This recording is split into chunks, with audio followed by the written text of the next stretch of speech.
ছেলে বাবাকে বলল, আব্বু আমি বিয়ে করতে চাই। একজনকে আমার বেশ পছন্দ হয়েছে। কোথায় চলো দেখি, সব ঠিক থাকলে আমার আপত্তি নেই। মেয়েটিকে বাবা দেখে নিজেই মুগ্ধ হয়ে গেলেন। ছেলেকে বললেন, দেখো তুমি এই মেয়ের যোগ্য নও। আমার মতো অভিজ্ঞ একজন মানুষই এই মেয়ের স্বামী হওয়া দরকার। পিতাপুত্রে তখন মস্ত বিবাদ। মীমাংসার জন্য তারা স্থানীয় বিচারকের কাছে গেল।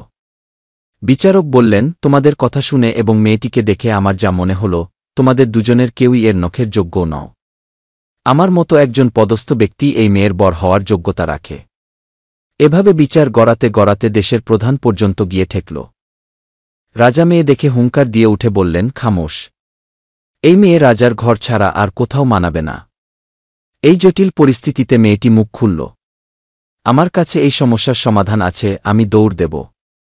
যে আমাকে আগে ধরতে পারবে তার সাথেই আমার বিয়ে হবে। মেয়েটি তীরবেগে দৌড় দিল। তার পিছু পিছু বরবাহিনীও পরিমরি করে ছুটল। দৌড়াতে দৌড়াতে কিছুদূর গিয়ে বরবাহিনী হুড়মুড় করে এক অতল গহ্বরে পড়ে গেল।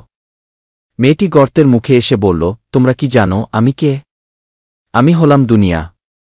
আমার পেছনেই সমস্ত মানুষ দৌড়ায়। আমাকে পাওয়ার প্রতিযোগিতায় নেমে সবাই নিজের দিনকে ভুলে যায়।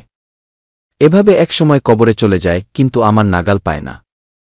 জীবনের ক্যানভাসে আঁকা গল্প বই থেকে সংগৃহীত।